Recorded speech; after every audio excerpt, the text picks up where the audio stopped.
I'm live. So says YouTube. Turn on the light. Thanks for hanging out. Welcome. I don't know what's going on here. There's chat window. So I'm using.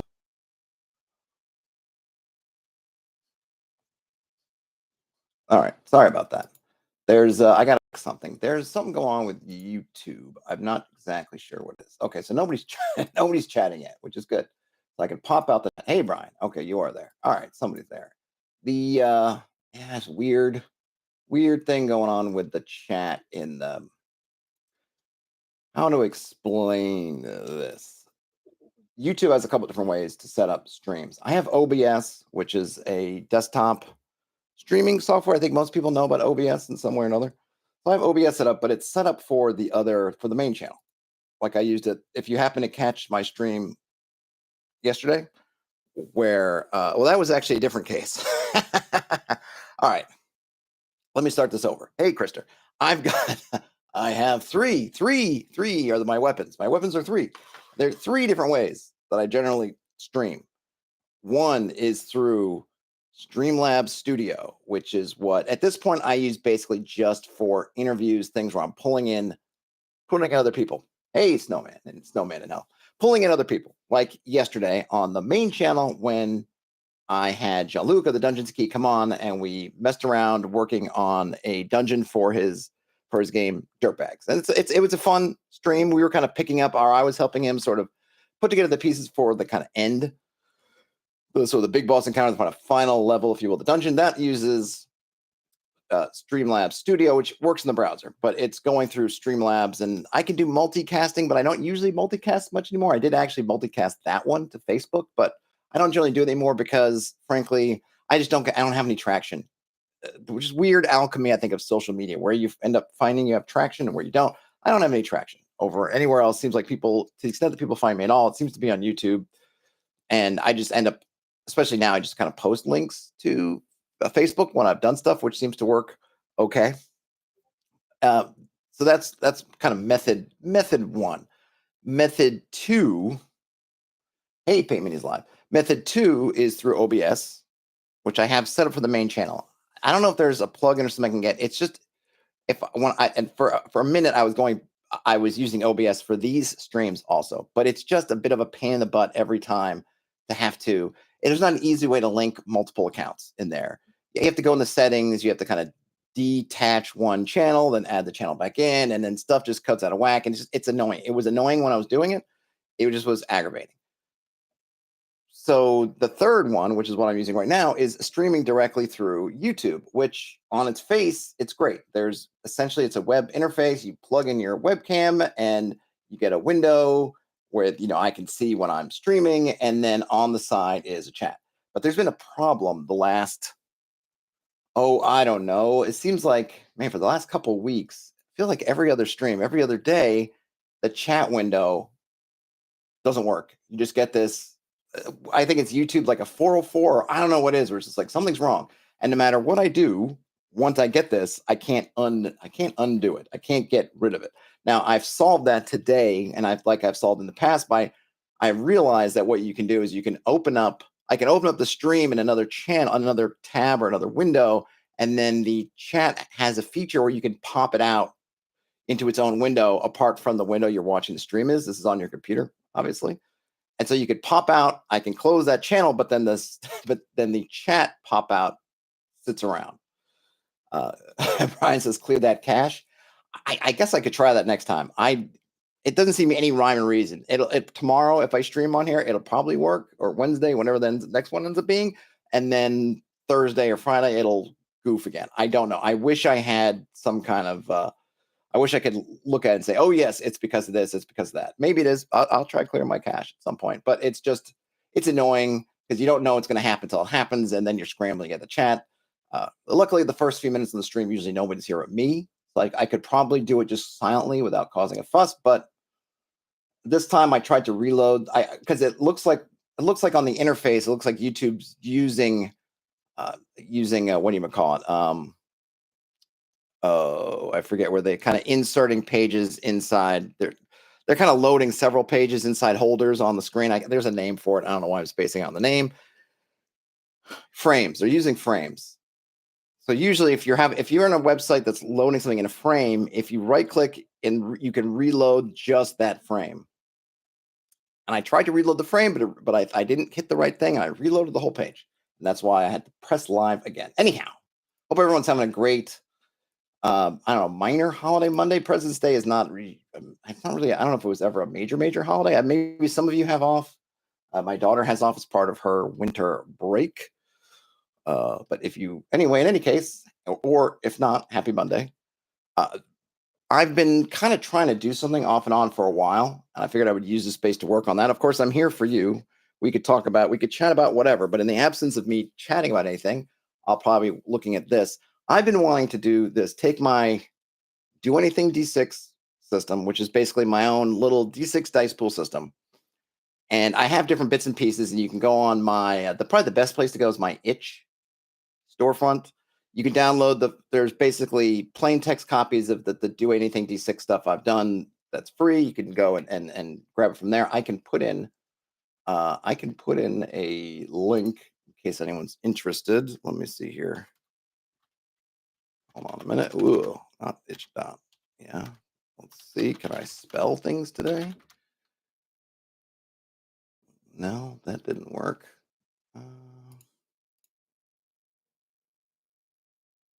Well, let me see. Maybe I got my thing wrong. Can't even spell my own things. There's an error. What is going on now? It's just telling me there's an error with my request. Why would there be an error with my request? Everything is against me today, I suppose. Let's see. All right, I'll get it. I'll get it in a minute. Nothing is working with me. Hey, Jason, you have not missed anything. Not much yet. Oh, here we go. Now I'm here. Everything's just going slow. It's a Monday. Oh, it's a Monday. So, okay, here we go. That's what it is. That I'd gotten the wrong thing. So my storefront page thing is here. So here it is. Here's my itch storefront. Bloop. Jason, you two are learning Microsoft Word. Yeah, I know there's probably is a lot I could learn about it, but I don't know. I'm just using it to do some stuff. It has some handy things. It's cool with tables. You can get some really quick highlighting and stuff. It's not like I'm not going to. I mean, it's not going to be the final version. Why? I don't know. I could use this as a plain text version at some point because I do like to have some formatting in there just to help. It's fine. I have Word. I have to use it for other stuff that I do. So I'm using it. Otherwise, I would be using something like Open Office or something else. There we go. Reload frame. Yep. See, reload frame. You're doing it to me again. No, you're not going to let me do it.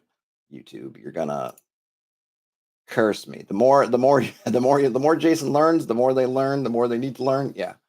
No, there's a lot going on here. I find though these later versions, they obfuscate stuff. The way they try to help you out with all this stuff and all these tabs, I find it confusing. I liked when it was easier. Sometimes, for example, you get in here and I want to change the formatting of this table.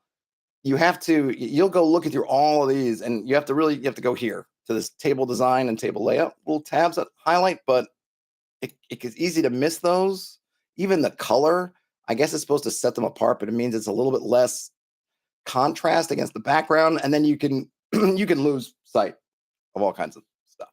So I guess I'm calling this. I have a couple anyway. I'm just for this this draft. It's really not fun. I'm calling it Anno 1981. What I want to do, the idea is what I want to do for a long time is take that Do Anything D6 kind of system and make something that's kind of compatible with if I want to run like BX related stuff, like TSR era adventures, but I'm not trying to make a retro clone. This is not a retro clone of BX. I want to make it so that I could take something like Isle of Dread or Keep on the Borderlands or something else and run it, or use materials and things like that. But what I'm not trying to do is I'm not trying to copy. So there's going to be a fair amount of differences in what I'm doing versus what BX has. But my hope, the idea is that you'll be able to take this, we'll have like a different setup and have some different things, but then kind of your GM facing stuff will work mostly the way it is. I mean, some stuff's going to work differently. Combat's not going to work the same. Magic's not going to work the same, but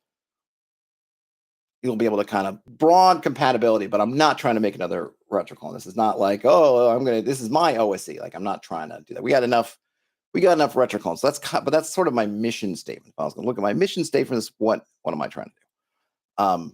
You can see here that I've been having it been on my brain forever, this idea of working with the humors, the medieval humors. So you're not going to have, your attributes are not, you don't have any of the attributes like you do in your other game. You're not going to, no strength, no agility, no whatever. I'm not worried about any of that. You're going to have your choleric, your melancholic, your sanguine, and your phlegmatic humors.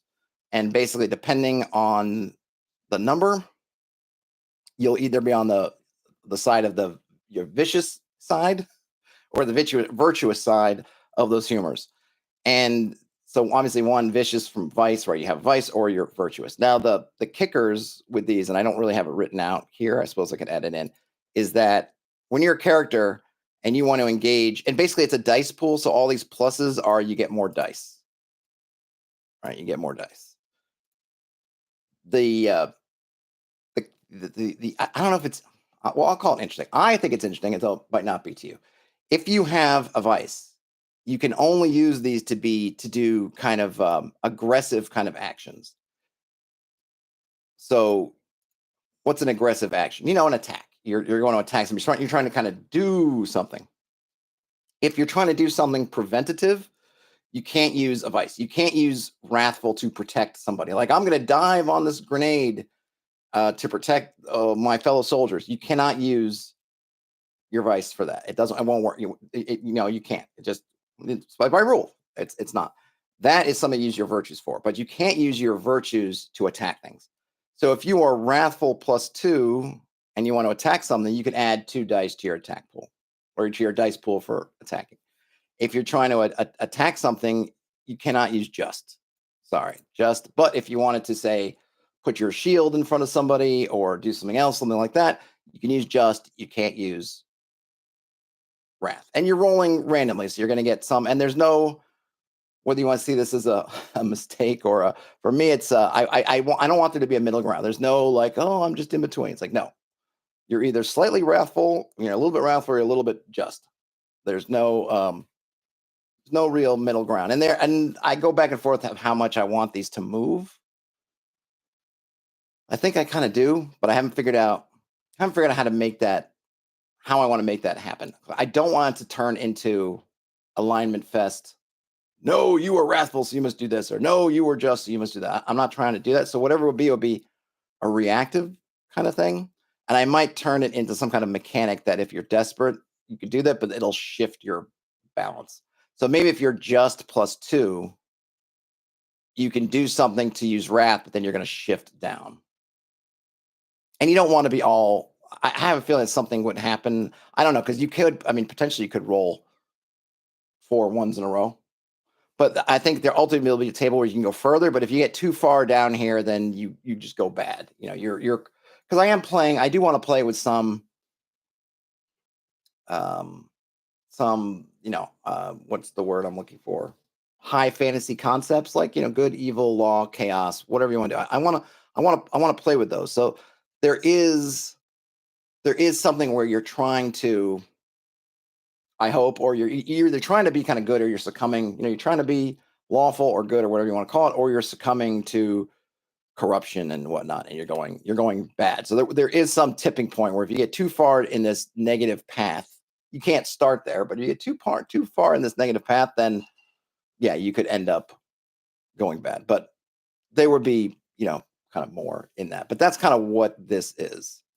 So but I'm also trying to be pretty free and open-ended. I'm not trying to lock it in there. So if you can think of your vicious qualities, it really just has to be something that's kind of an offensive, it's aggressive, it's like that. I'm not mandating. If you can figure out how to use wrathful when you're dealing with a merchant, which I actually wouldn't be that hard to think of, you can, and you'll get those dice. it's meant to be pretty free flowing and open. It's not like this is just a combat thing. Like, no, if you can, the merchant's being a jerk, so you want to lean in and do something, and you want to, you whatever it would be, I don't know, and you want to use your wrath for that, absolutely. Like, bend bars, lift gates. If you could figure out a way to channel your wrath, your anger into bending bars and lifting gates, absolutely, go for it. Like I said, it's meant to be open-ended. I'm not trying to make a whole bunch of really crunchy rules, but it's really just that thing, right? Offensive versus defensive, aggressive versus, I guess, passive. I don't know. It's not really passive because you're doing something, but you're not being the aggressor. You're defense, right? Passive. I don't know. Aggressive, defensive, that kind of thing. And then I've been playing around with this what to do with characters, rolling up your characters. There's many ways to do this. Like, I'm not so one of the things that the OSR, there are lots of things that the OSR does differently than old school. And if you're of my age or nearabouts, maybe you did, I don't know when you started playing, might have been in the 80s, late 70s, early 90s, whenever it is. But you'll have these recollections of how you used to play the game, or how people played the game on a practical level. And you'll find, depending on how you played, more or less, how far that can kind of veer away from what the OSR, the kind of OSR play style is. And a lot of times people in the OSR, though I guess not everybody, because things like Karen have backgrounds and things like that, but oftentimes in OSR games, and look, I'm not pro 5-page backstory person. I cannot stand 5-page backstories. Just, I don't want to read them. They're not interesting to me. That to me is like, it's like world building. If you as a player, you want to write a 5-page backstory, good, but that's for you. And keep that over to the side. Just give me a bullet points, a couple of them, and then understand that they're not all going to get worked into the story. Like, it's not, none of that stuff's happening, right? If you want to have a 5-pager, great. Give me a couple of sentences. That's all I want. And you can inform yours how much you want, but I, as the GM, I'm not looking for that. And as a player, I cannot get the energy to write that kind of backstory. I have a hard time writing backstories because I'm so disinterested in them. I really, as a player, I do not care. That's not why I'm coming to play. So usually I end up with something like, I don't know, they're on a walking tour. I don't know, they showed up. They're just like walking around. I don't know. They happen to be here. They're staying at the inn. Like, I don't know. I don't care. And because for me, I wanted, it's, if this is the first, if this is the session 1 of this campaign, then I'm creating the story. Like, that's what I want. Okay, here I am, blank slate, and then everything on my character, I'm kind of going to build from what happens. That's just kind of how I like to do it. So the example I usually bring up, because it's kind of the one, though I guess I could bring up one from, and so in the game I play in, my character is a paladin, became a paladin. I actually, because I joined kind of midstream, my first character was killed by Finger of Death, I think it was. But both times I took over hirelings. So my first hireling I took over, he was fun. I was enjoying him. Another fighter, he tried to, we were fighting an evil high priest, and the evil high priest, I think, was going to try to escape, and he tried to prevent the evil high priest from escaping and got a Finger of Death for his trouble and died. Now, he was going to be resurrected, or they were going to resurrect him, or I don't know, whatever, get him back. But I guess it would have been resurrection. Any case, in the meantime, I started playing another character, another fighter who was an ex-hireling, and then I just was enjoying playing that fighter, so we just let the other one go. And this character has been going on this, has just been following his path, and then became a paladin at a couple, 1 or 2 levels ago, trained into a paladin. And when I first started playing either one of those characters, I didn't really have any idea of who they were. I'm just kind of like, I don't know. They're just, for the first couple of sessions or whatever, I'm just trying to, especially the first character, because I'm really trying to find my sea legs and how everyone's playing. And they're kind of, there's nothing special about them. No particular characterization at all. But then as things happen, as we're doing adventures, as I'm making choices, things are happening, then I feel like I ramp up, kind of like I start to understand, part of it just being decisions that I make, things are happening in the party, even the roles can come into it of, if he went through and did something and something happened, then that might, affect them. Then I'll kind of build up, this character will sort of build up over time, right? It's kind of the opposite, hopefully, of sort of Flanderization, where we start off with a really complex character, they simplify as you get down until they're just kind of a caricature of their main feature. I try to kind of, and I'm not saying it's perfect and whatever, but I try to kind of build it up. So at the beginning, I'm going to be kind of vanilla. And then as we're going on, I kind of get figured out what I want, what I want them to be or who they are. And that goes. All that being said, I think that being able to ground a player in something when a game starts can just be really helpful to give them that characterization, to just give them something to latch onto, to give them something to look at in terms of how am I reacting to something? Well, who am I? How do you react to this person screaming in the tavern about there's a bloody murder? Well, who am I? Who is this person? But the key for me when you're doing backstories for this kind of reason is you want to be quick because, right, if you're doing kind of level 1 characters, there's a chance that they go up to find that bloody murder and just a dart out of an alley can just take them out. So you don't want to be spending a lot of time. This is not something you want to spend much time on. You want to be really quick. You want to be pretty darn, just basic. I just want a couple of things, a couple of can this give me the couple of bullet points so I don't have to think of it myself? I can just say, okay. And I tend to think of like, well, who are they from? Who are they from? Sort of like, where are they from in terms of where were they, their kind of their culture of origin. Who was their family? Like, what did they grow up in? If they grew up in something at all, they could have been, could have been an orphanage, could have been farmers, could have been merchants, whatever. And then maybe some kind of, I don't know.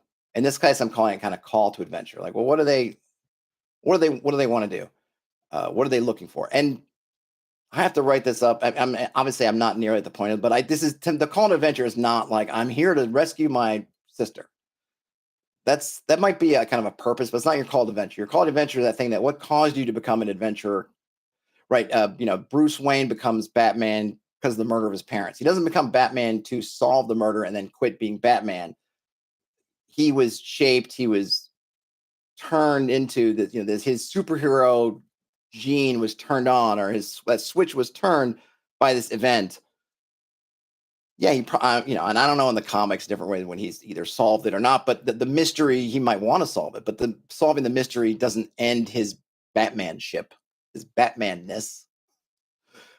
Does that make sense? Right? It's like this is the thing that kind of puts you on the path, but it's not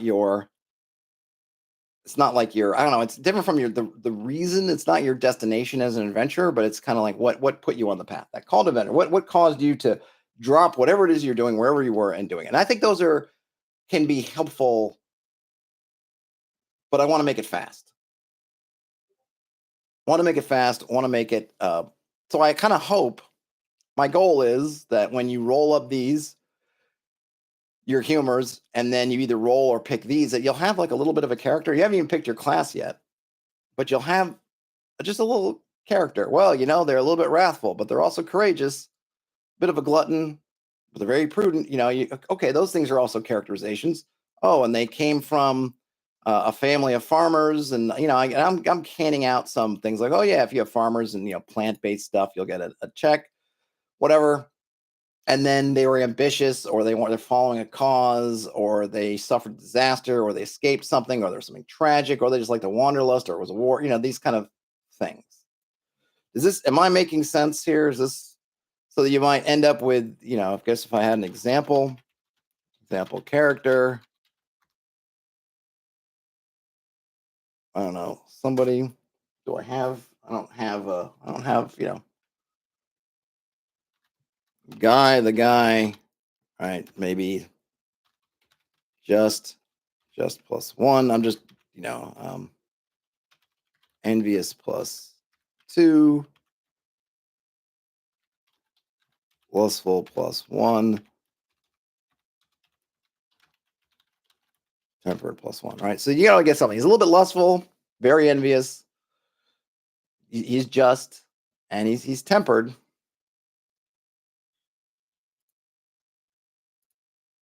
And then, maybe he's from I don't have these, I'm not trying to, for the culture, I don't really have that much. I don't know, I might even just put, I don't know, I want to use terrain in there too, because maybe give people a little terrain advantages if they're from certain places, but maybe, from a merchant family. a a disaster,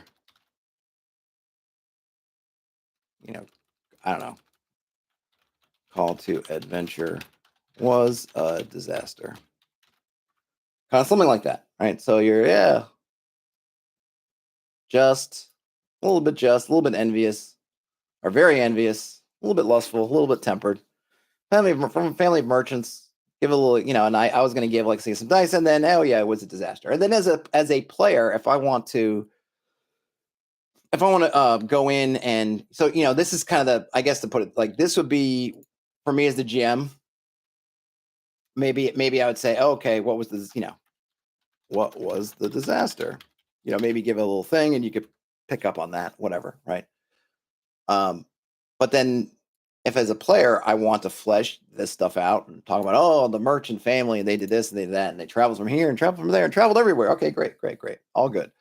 But for me as a GM, or really just for you to start out, just have that. And then if this guy dies in the first encounter, then you can easily roll up another one in another minute. It's that, it's the same kind of thing that makes, I think, one of the virtues of, say, BX or something. You can roll up your characters really quickly. So, okay, just roll up another one. All right, the guy 2, and then just ding, ding, ding, ding, come down the line. I mean, just like 1, 2, 3, 4, and then, I don't know, we go 5, 6, kind of 7. Is that 1, 2, 3, 4, 5, 6, 7? Something like that. Then we have it. So that's sort of where I'm at. And then I'm just thinking about skills. I think a lot about skills, maybe too much. And I always go back and forth. I kind of, in skills, I don't think so. Here's my thought on skills. And like I said, I'm here for you guys. You guys can let me blather on, which is fine, but I'm happy to talk about anything else, answer questions, just chit chat, whatever, drop me something. I'm happy to switch gears. My current thinking on skills is that you want a skill for something. First, you want to think about. I think the first thing you want to think about if you're bringing in a skill, any kind of skill, is that kind of why, like why make this a skill? For me, the things when I think about what skills, what things, what activities do I want as skills? There are things that either I don't want to. You get to a point where you just can't drill down any further and get some kind of and get a result. I'm trying. This is not the way. Let's see. Let me just spit this out, and then I'll have to go back. Either you get to a point where you can't drill down any further, and there's still some sort of unknown factor. This would include things like combat.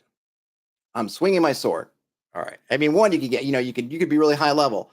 We're just having a fight. There's a melee, and then you could roll to see who wins the melee, right? And then you say, no, that's I want to drill down. I want more tactical or whatever. Okay, we're drilling down. All right, what happens if you're drilling down? Well, we're going back and forth. We're swinging our swords. Okay. But if you ever played, there was one time I remember, this is ages ago, playing with my daughter, and we were both like had little, our little ray guns, and we're kind of pew pew pew each other. And no one could hit anybody else, because each time she would go pew, I was like, pew, you missed, and I'll go pew, and she go, ha, you missed, right? And because neither one of us wanted to get hit. Well, at some point you can get into all the detail and stuff, but there's still going to be this point where like, well, did you hit or did you not hit? Because if the player just keeps narrating, they're going to narrate that they're cutting people's apart, they slice them in half and their head in twain and all this stuff. And well, for some things that might be fine, but for this, there's this chance that we want to have this somewhat objective, quote unquote, sort of thing of, okay, did you actually do it? Did you not do it? So the combat, you go, well, no matter how much you can drill down, and you can get into how much detail of, okay, and he's ducking and jiving, and I'm feinting, and I'm doing this. But at some point you go, well, did you hit the guy or not? And of course the player's gonna say, haha, I hit, and of course the other guy's going, haha, you missed. So at some point you go, well, you can keep drilling down almost into infinity, but we're never going to get that objective, like, well, did you do it or not?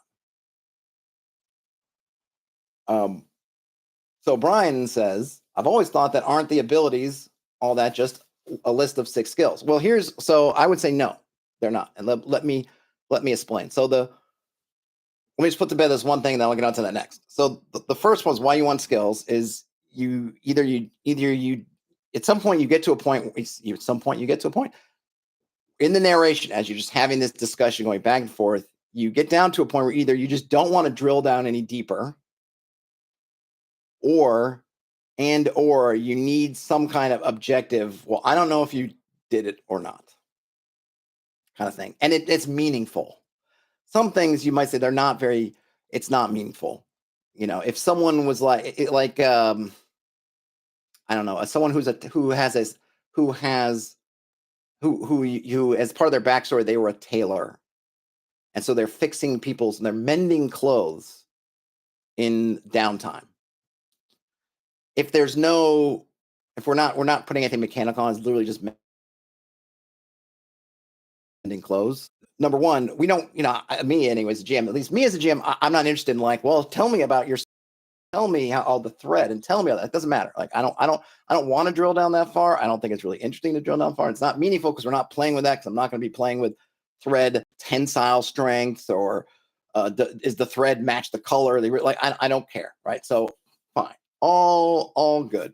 And because there's no benefit to be gleaned from it other than just, well, your clothes aren't ripped, whatever. I'm like, I'm going to give that to you. So I don't care. So we don't need tailoring as a skill.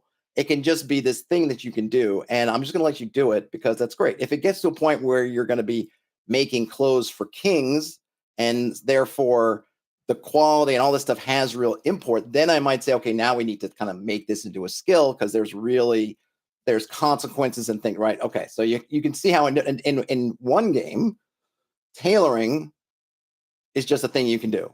And I'm like, I'm fine for you to do it.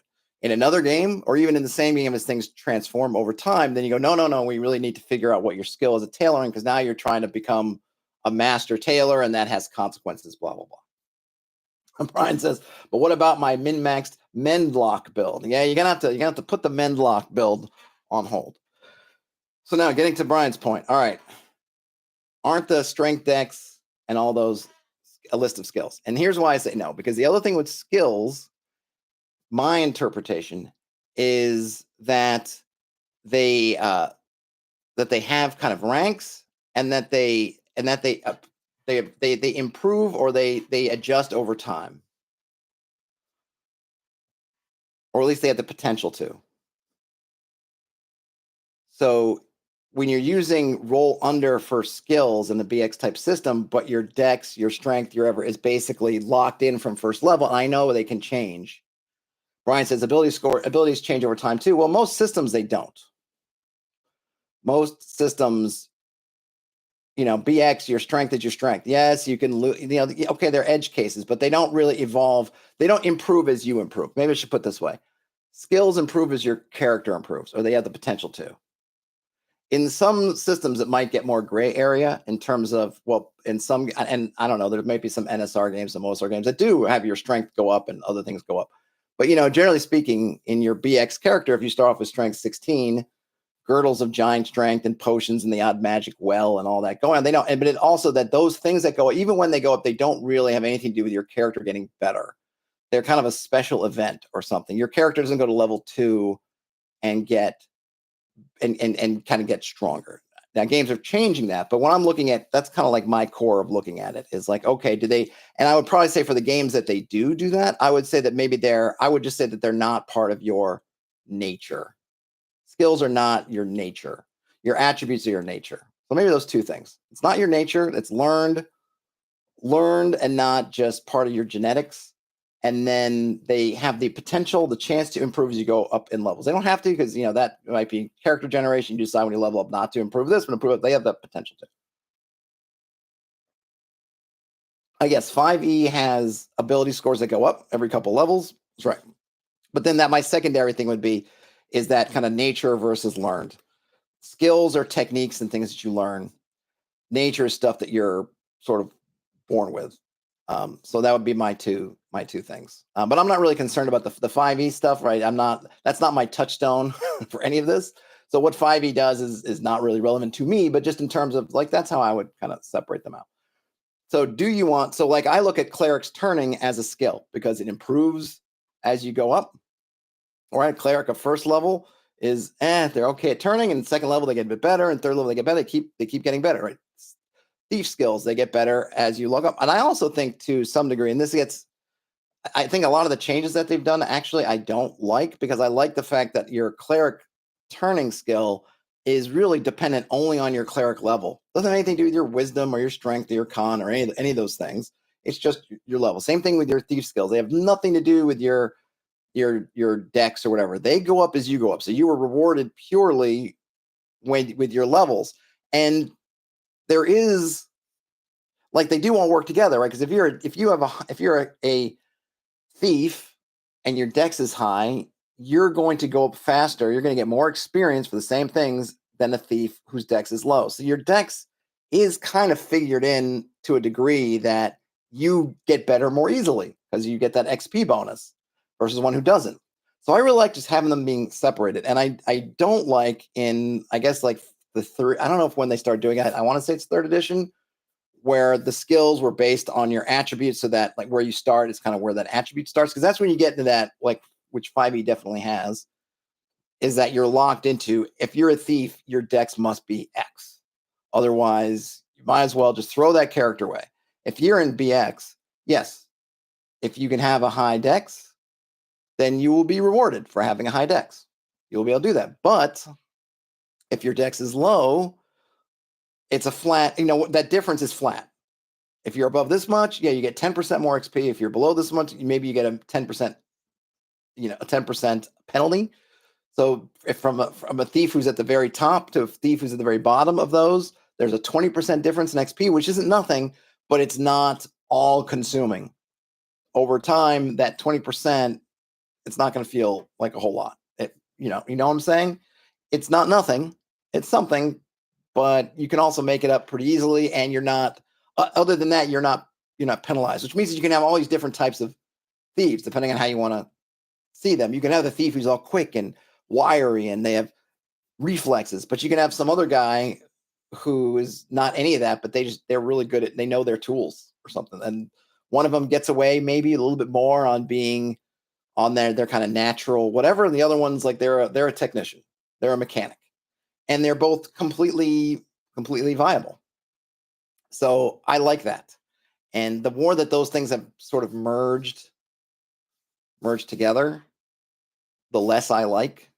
And I understand it from hey, you've got these attributes, don't want to use them, whatever. I understand that point, but I probably, just for me myself, I probably wouldn't go down the route of what they did in terms of just inextricably linking them together in a way that it just means that, like you see all the, I mean, like, you can put on whatever 5e, or I'm sure Pathfinder too.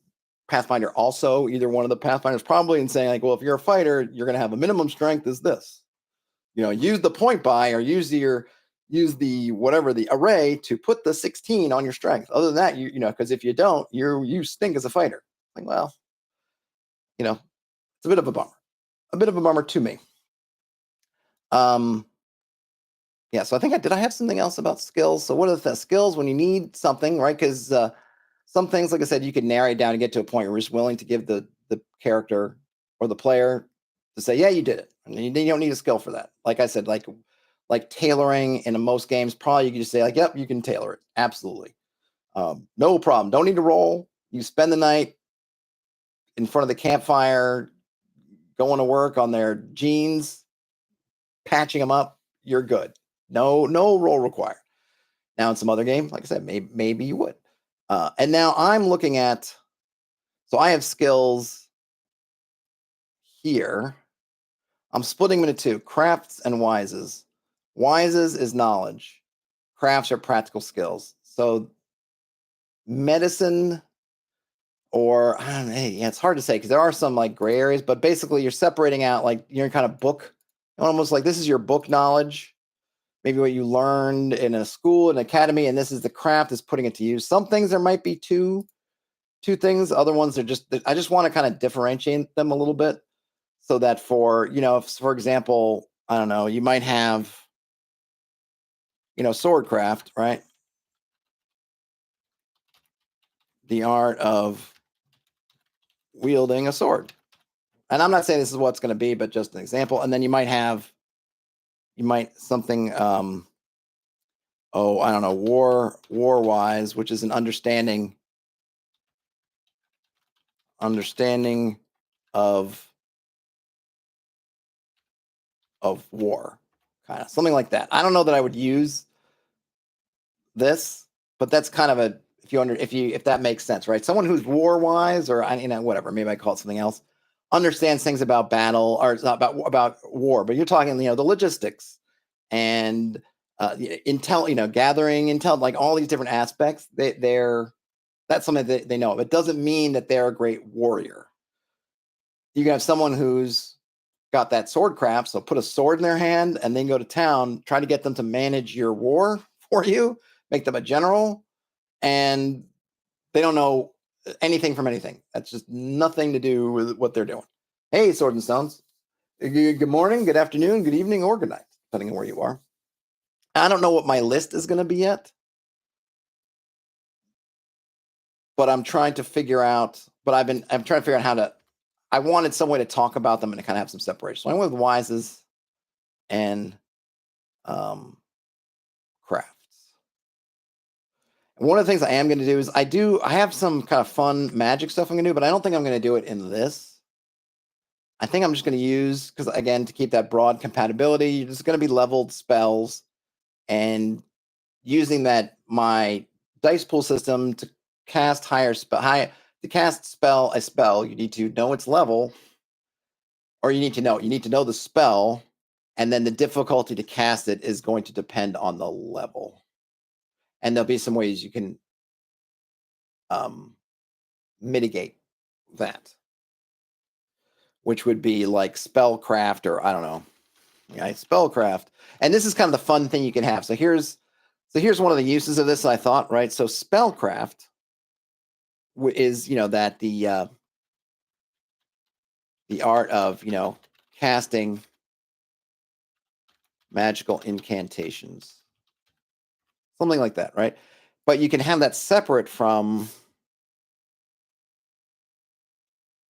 I don't know, what would be one, like spell-wise, which is, knowledge of spells, incantations, and ceremonies. So if you look at this, someone can be very high in spell-wise and have 0 spellcraft, in which they're kind of like, this would be someone in a in a game that takes place in our world, someone who's some kind of occult, right? Some of these guys, like, they've been studying the occult for 40 years, but they might have high spell-wise. You tell them about a spell and they're gonna know it. Or you mention like, I don't know, something, I'm trying to think of one. I don't even know. Some I don't know, the theosophist, some kind of theosophist ceremony from Madame Blavatsky, and they're like, oh yeah, blah blah blah. That's that kind of spell-wise. Can they actually do that ceremony? No. They might not even want to. They might be like, that's what got those theosophists into trouble in the first place. They might not do it, but they know it. You could have someone who's really good at casting spells, except they just know very little. Maybe they know only a couple, or it's just hard for them to learn spells. But once they learn that spell, then blam, they're on it. So it's a fun way to have some interesting characterization. Something you can do. Hey, you want to make someone who knows a broad range of stuff, then maybe they can't be that good. I mean, like or creating a character, you can have those. Yeah, you're very broad. You see a spell once and you can do it, but the ease of which you can cast them is you're apt to make mistakes. You might be like Army of Darkness Ash, right? So you get the Necronomicon and you understand it, or you can read it, and then great, but you're forgetting the words all the time, right? Your spell-wise, you rolled your spell-wise to get those things, but your actual spell craft, you understood that you need to say that incantation and you kind of got it, but your spell craft, when you actually get around to do it, is not the right. Or you can even, I suppose you can do as a reverse. Your spellcraft is doing fine, but it's your spell-wise check has failed, and so that's why you're misremembering it, right? That and you can, and like I said, you can have a lot of fun with it. I don't know how many of these kind of pairings they're going to be, but that's a kind of a fun one, and I like it. I like these different ways you can kind of think about your character. If you want to kind of know just a couple of spells, but then really just nail them, then go for it. If you want to be able to do something more broad, then go for that. Go for that too. The other thing I was thinking about is no clerics. One of the things I've been thinking about is just ditching the cleric. No clerics. Now there are a couple of things. There's some issues this creates, which I'm okay with. One would be, I guess I'll just write this here. Not going to really be part of the final doc or anything, but I don't know. We'll call it divine. No, miracle. We'll call it miracles, right? So I'm just going to make some points here. All right. No cleric as class. Anyone with a virtuous humor can turn undead. So we're looking at, this is probably a big one, so I'm just going to bold it. If you have a humor that's virtuous, remember humors, choleric, melancholic, sanguine, phlegmatic, you can turn undead, and you can get, you can have fun, because you can think about, as the GM, we can have something, right? So I don't need to bold that part. How do you use your virtue to turn? Right? How do you do that? How do you have you're tempered, you're temperate, you have temperance. How do you use your temperance to turn? You could also have, let's see, let's hold on a minute.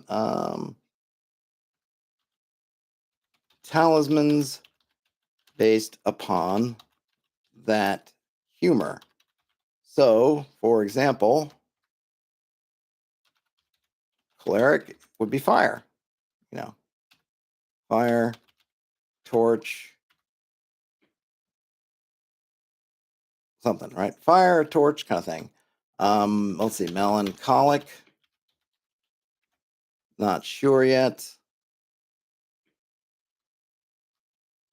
Let's see, sanguine could be what is it, a tensor? It's called. Was it tensor? What am I trying to think of? Am I thinking? Is it a tensor?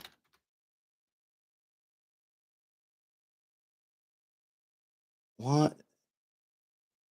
Or is it a sensor?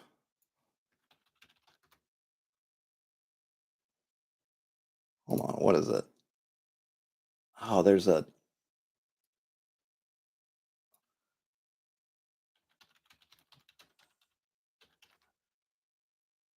Yeah, maybe. Yep. Okay. No, I had it wrong. So I'm going to get the picture. A picture. Is there a good picture? Not smoke alarm. Oh, hold on. What's this?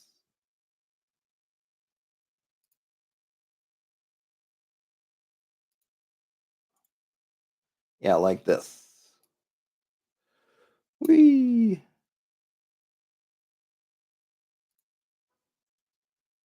Where's my word doc? Word doc, where'd you go? There you go.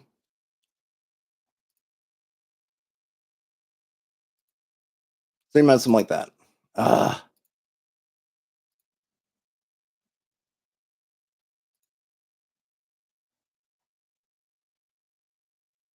Something like that might be.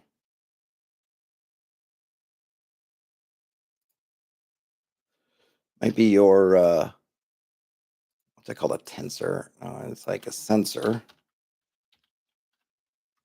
And then for what's the other one? Is phlegmatic, holy water.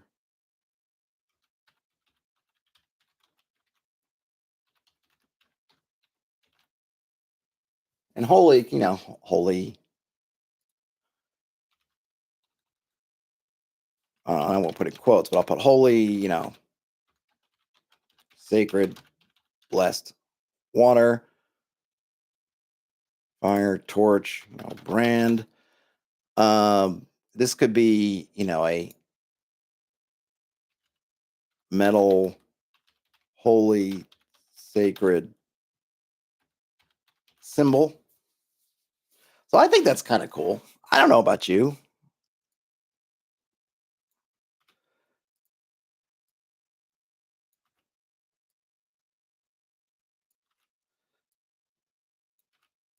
But, incense, smoke, something like that. And this is and I think the thing is here when just to kind of keep not intense. What did I think to just keep with my earlier idea here is I'm not really meaning these to be absolute. Like, oh, you're choleric, you're trying to use your choleric humor to turn these undead. Do you have fire, torch, or brand? It's like these would all add to it, and I would also it would all be very much that conversation of, as a player, I know that I wanted with these undead, I want to utilize fire because that's what I'm using. Fire, right? Fires.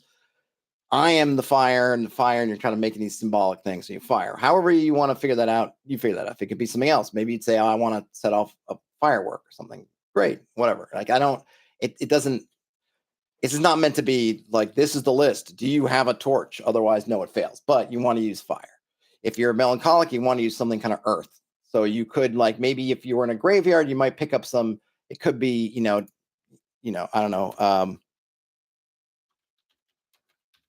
consecrated earth could be one. Maybe you keep some in a pouch and you go, huzzah, and you throw it in there, throw it in their eyes.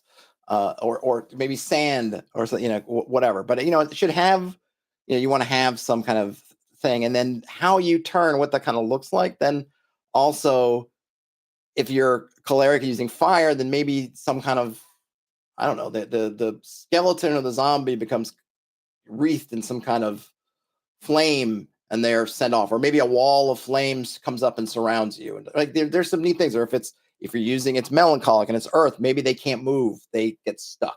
Like what the nature of the turning is can be very much part and parcel of sort of what you do to use it, which I think is a lot of fun.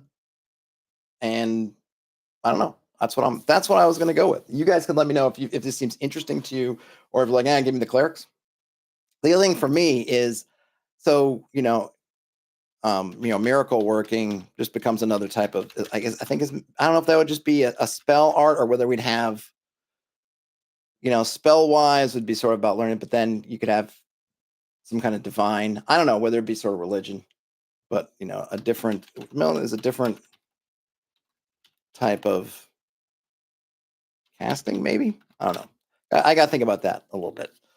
I probably would have to rework a little bit what the cleric spell list would look like and how I want to do them. Maybe they just all, because I have some kind of specific ideas I'm working with that at least I'm hoping to, such as you can't, one of my things is I don't want you to be able to just make things with spells. That's kind of divine stuff. Like create water is not something a sorcerer or some kind of spellcaster can do. You can't create water. You may be able to draw water out of something. You may be able to get some, if there's clouds, maybe get some rain going, but you yourself cannot just create out of nothing. That is divine. That is God's powers. Those aren't your powers. I don't usually like a lot of healing in my game. I don't mind having clerics, whatever, but I don't pull lots of healing potions, healing spells, I definitely don't like here's the healing potion store. But I do tend to bump up a little bit how fast you heal to kind of make up for that a bit. Natural healing, and I'm fine for doing things like someone with herbology can go find some herbs, make some kind of poultice, and like I like all that stuff. Give me a poultice, make some kind of potion-like concoction, but you're not buying it in the shops. Like, you got to go kind of make that stuff. Maybe someone would give one to you, like, oh, there's some old lady in the woods who has a little herb garden, so she gives you a poultice or gives you some potion. But there's not like, let's go to the store and just buy 10. I'm going to go buy 10 healing potions. Like, I hate that. I don't know. It's clearly it's just me in certain thing, but I just don't like it. I just don't like the vibe that puts out. So the one for me is like, okay, well, what are we doing with turning? And in some way you could say, hey, you don't need turning at all, which is true. But I think going back to that broad compatibility, I think a lot of times undead are thrown in places in numbers because they're assuming that you probably have a cleric, or you can get a hold of, you can probably do something about that. At least sometimes, not every time, sometimes. So in this case, everyone can do it, but then you will not everyone's going to have like level. It's going to be harder to turn things. Anyone can turn, but it's probably not going to be as easy to turn, probably to make up for that. So the turning, when I get to creating the actual turntable or how that math is going to look like, it will not be as, I haven't written it yet, so I can't say for sure, but I'm guessing it will not be as same effectiveness as your classic turning table.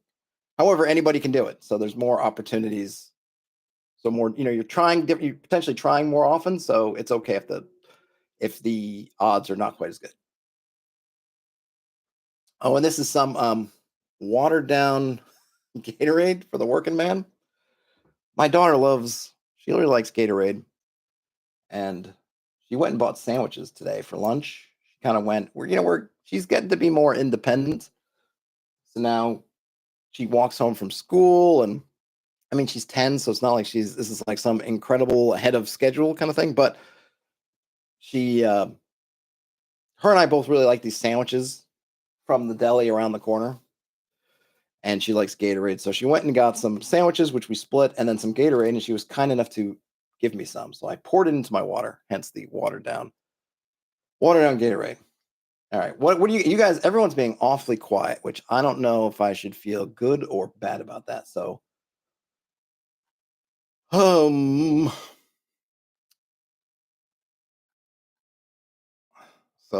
the thing is, I think with these rules, I'm going to be using hit dice. So you should be able to use monsters just from whatever your monster source is, but you're going to be more using the hit dice because I'm using this is going to be more a based on that. So the Do Anything D6 system itself is inspired by the troop combat system from Chainmail, where you're rolling dice and comparing hits. And so that's how this is going to go. For combat, you're going to be rolling dice. You have to hit something a number of times in a round of combat equal to its hit dice to take it out. So if you have one hit die, you just got to get hit once. Jason says, your background noise, but I'm learning. Well, hey, it's okay. I'll happily be folks' background noise. Your pink noise for the day. So you're gonna scale it pretty. It's an interesting scaling. So the first level, one hit die. It's your normal. That's just, right. Okay, yeah, because that's basically what it's like in your normal game. And I'm gonna have a state where you don't die you get hit, you kind of get defeated, or you're downed, and then different things can happen when you're down, so that it's not quite just one hit and you just get KO'd. Because the one nice thing with rolling hit points and rolling damage is that you can have 4 hit points, and then even though you're one hit, 1d6 versus 1d6 cancel each other out, so you're down to 0. But if you get 6, then somebody rolls a 2, you could maybe go through multiple combats where you're getting hit, but you're not getting downed, right? Whereas in this case, it is more brutal in that you're getting hit, you're going down. However, armor is, I'm shifting it. It's no longer going to be having your armor class, or your whatever armor you're wearing, armor class, just to be short, your armor class is not modifying hit dice, it's ablative. So if you have heavy armor and you have 1 hit die, the heavy armor will absorb 3 hits before your hit die goes. Now, armor, unlike your, at least the way I have it figured right now, is unlike your hit die, once your armor goes down, it's gone down. It's like a timer. If you're wearing heavy armor, then you could basically go, if you're just playing one-on-one and you're both rolling one hit, because you're going to be rolling, because remember, you're rolling a dice pool.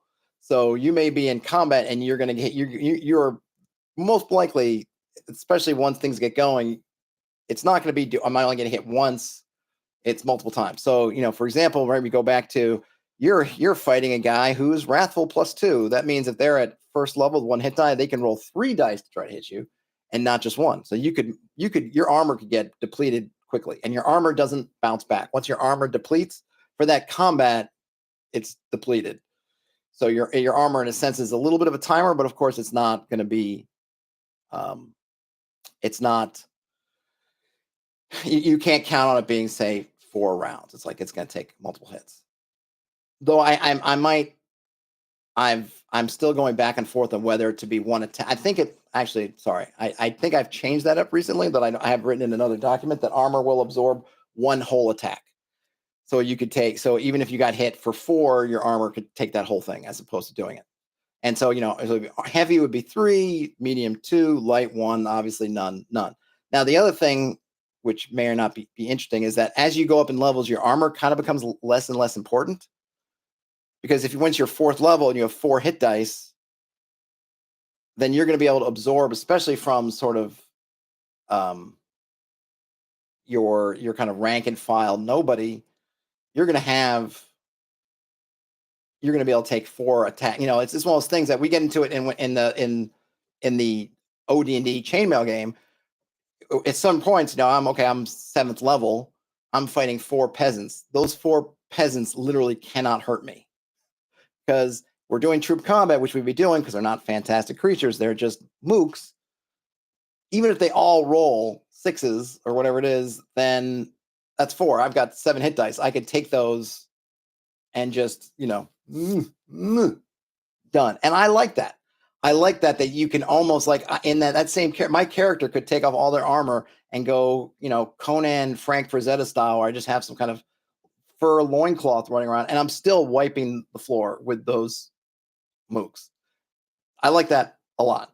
Not that I think you'd ever probably want to get rid of your your armor completely, because things are also going to be, you're fighting more powerful things, so things are going to keep kind of depending on what you're doing. Obviously, you're going to have some kind of scaling up. You're fighting a dragon at 7th level, I'm going to want my armor on because it's going to be doing a whole bunch of hit dice damage to me, right? Kind of thing. But, you can also, as you become more heroic, and there are going to be some levels, because I like that concept of hero and superhero. So at 4th level, you kind of enter a different tier, and at 8th level, you enter different tiers.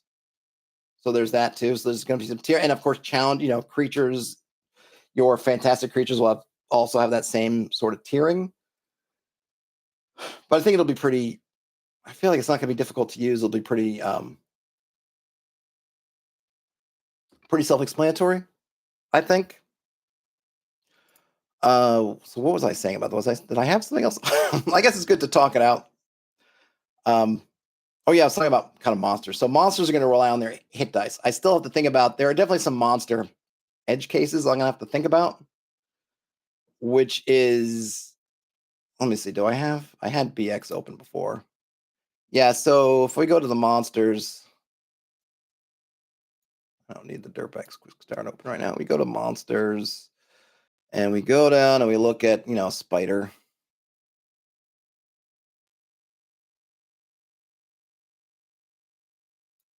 Because there's a lot of interesting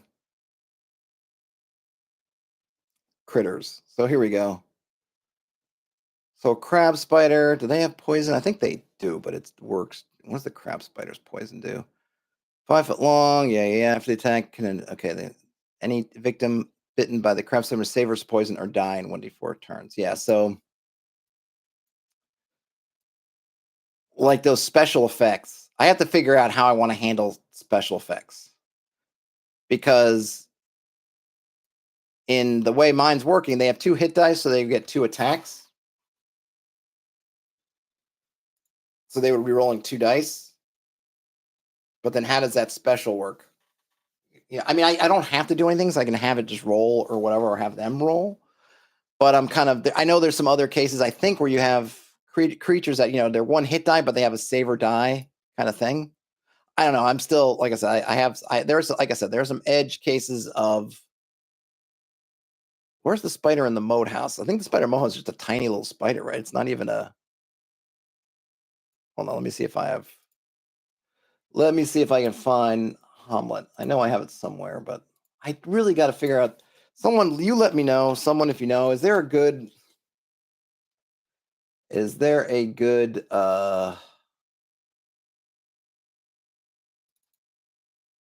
we go. Is there a good, what's the word I'm looking for? Something to do search, something to for Windows, just to kind of supercharge its search and retrieval, because I find the Windows search is just awful. Indexer, some kind of indexing. I need to do a better job of organizing things too. But, and I guess spoilers for the Mode House in Hamlet, if it matters. But I'd love somebody to help me do a better job indexing Windows, because I find searching just to be a tremendous pain in the arsicle. All right, where is the spider? Hello, spider. We got the giant frogs. I got that. Rotten drawbridge, broken gates, the tower. Oh, here it is. Huge spider. Okay. Oh, it's got 14 hit points. Never mind. I totally had it flipped. So you go to the tower. This is a famous or infamous place where a lot of player characters have lost their life in this tower room. Inside is too dark to determine what is there. If an arrow slit is peered through, and even infravision will feel nothing because its occupant lurks above, right? So they're really, because it's up there, and they're not even, they're presuming you're looking sort of horizontally, so you're not going to look up even with infravision, so you're not going to see it. There's a huge spider, and it does 1 to 6 hit points of damage, which for first level is enough to basically kill you anyway. And then you do get the poison at +1, and it surprises on a 1 through 5 and 6. So good luck with that. And it's got 14 hit points. This is not just like, okay, it gets a drop on us, and then, but if we get that initiative, we can make it through the first round, we'll easily kill it. No. It's got, it could potentially have as much hit points as the whole party. It only has that one attack, but the poison is, it's good. And look at that. Your great reward. 36 silver and 71 copper.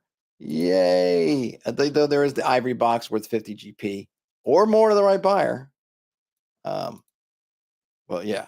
Yay. 38 silver and 71 copper.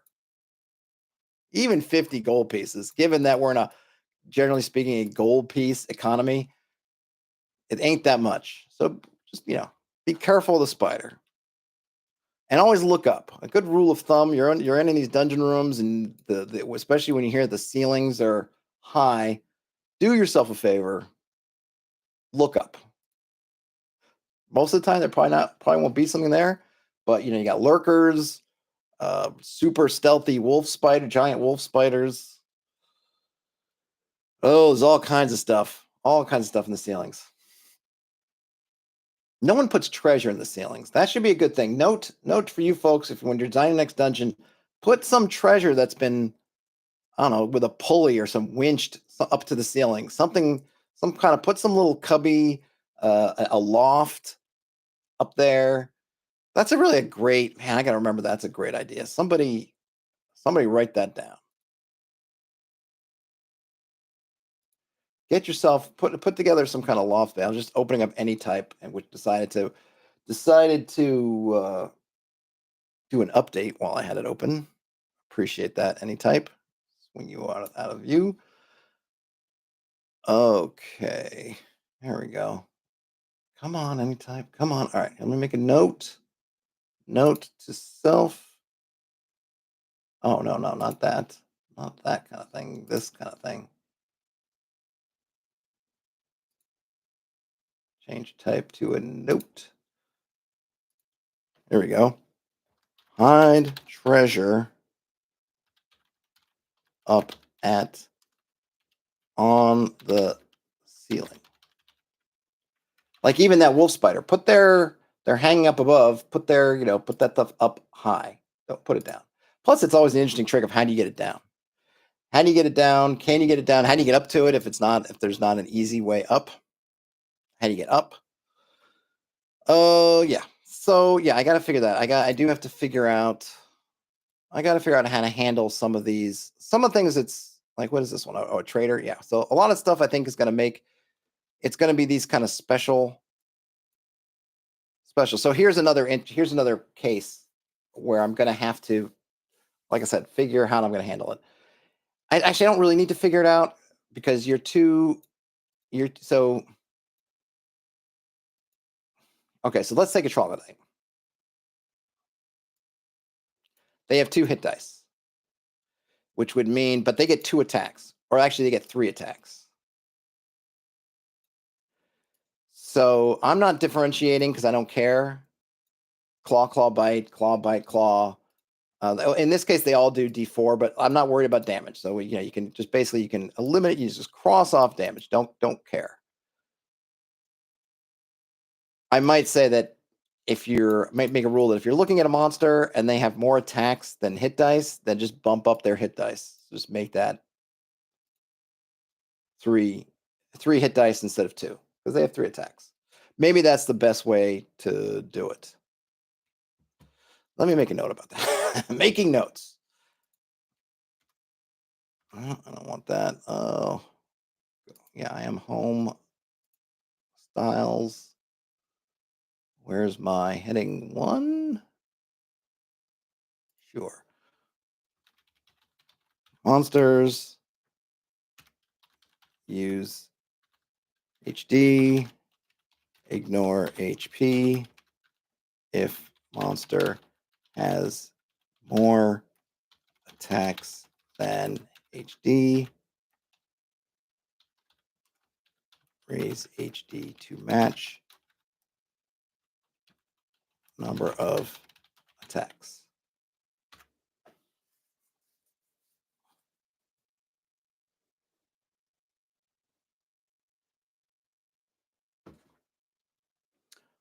Right.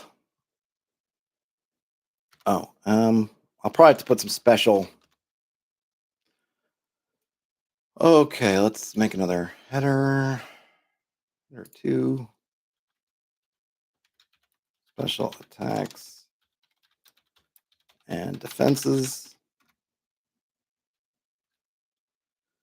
I don't know if I'll really need to do this, but And I am eventually going to get around to doing some solo play, and I'm going to be using this for my solo play, where I'll probably do some solo play that really just testing how these things work in some kind of actual practical space.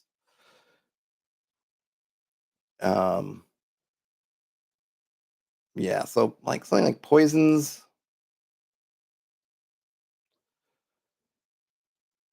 I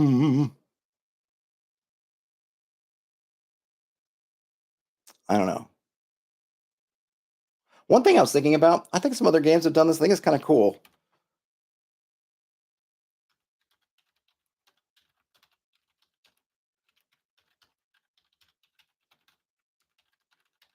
I don't know if this will work for everything, but I like the idea that you can choose whether to take the damage or suffer the effect.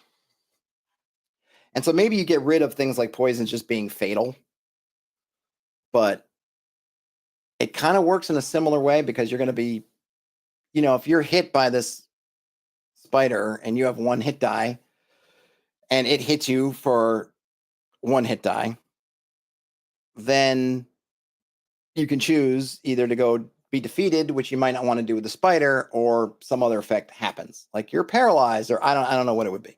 It might not work for everything, so I might need to have some other thing to do.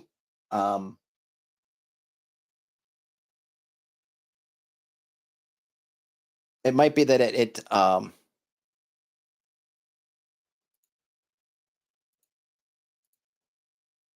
trying to think here. It might be that maybe I'll have to do this. I'll have to. I think for some things like that might work. But I might have for poisons that the damage bypasses armor. So you get hit by that too. 2 hit die spider and you get hit with both hits, then you can't use your armor because the point it's gotten past. No, I don't know because then it's see now I go back and forth because that's armor is like it's you blocking the blow. I don't know. No, maybe not. Maybe not. I gotta think about stuff. I gotta think about things. Maybe not. I don't know. Oh, yeah. Yeah. This is also not going to be a full rule set. I'm not trying to give everything. I'm really just trying to give this framework that will kind of allow you to sort of finish it and not finish it. It'll have all the stuff, but I want it to be in a place where you could take it and then basically easily tweak it to match whatever you want your setting to do, however you want your setting to have, all that kind of stuff. And then, play stuff knowing that you're going to be able to grab stuff from blogs, old TSR modules, Dragon magazines, whatever, and pretty much use it. Yeah, obviously there'll be some little tweaking on the fly, but hopefully the tweaking will not be anything serious. That you can just look at the hit dice, like I say here, use hit dice, ignore hit points. If you see they have 3 attacks and you just got 2 hit dice, then raise hit dice to match the number of attacks. And then, hey, if it's got poison, I'll figure out what the poison does. We'll figure out how poisons operate, so on and so forth. All right, folks. I gotta do some stuff. I gotta do some other stuff this afternoon. But thanks for hanging out with me. We will continue this. I might do some work on it before the next stream. We'll see. But appreciate it so much. Like I said, give me your never be afraid to change the direction of the conversation. These I'm really, it's about me hanging out with you. I love talking about what I'm working on, but I'd love to hear what you guys are doing and chat about that stuff as well. Beyond that, have a great rest of your day, night, whenever you end up watching or listening to this. Game on, everybody, and I'll talk to you later. Bye now.